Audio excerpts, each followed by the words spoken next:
isang katulad mo. Nagbago na lahat, pati ang ikot ng mundo dahil sa'yo. Saya ang natamo, pag-ibig ko'y iyong-iyo ang asahan mo.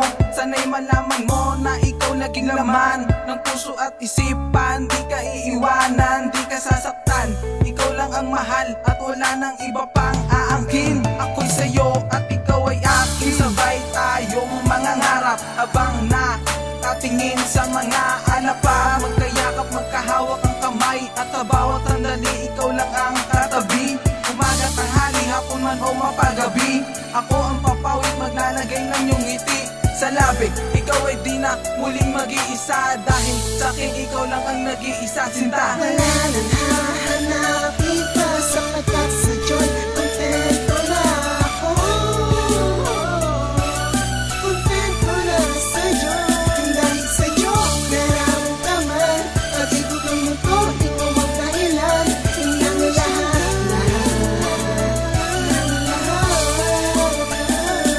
Ikaw na nga ang aking pinapangarap na babae. Kaya sana pakinggan mo naman ang sasabihin ko sa'yo, dahil ikaw lang talaga ang nagpapasaya sa katulad ko, at hindi na ito magbabago. Kaya sana wag na magbago ang ikot ng mundo, dahil ang pinapangarap ko ay maging masaya ka na. Dahil kapag nakita na kitang masaya ay para bang nawawala ang mga problemang daladalangin ko, kasi natupad na ang pinapangarap ko na makasama na ang isang katulad mo. Kaya ngayon wala nang ibang babae na kagaya mo, kagaya mo, kagaya mo, na kagaya mo. Wala nang hahanapin pa, sapagkat sa Diyos kontento na ako. Kontento na sa Diyos, dahil sa Diyos nararamdaman. Pag-ibig ng mundo, ikaw ang dahilan ng lahat.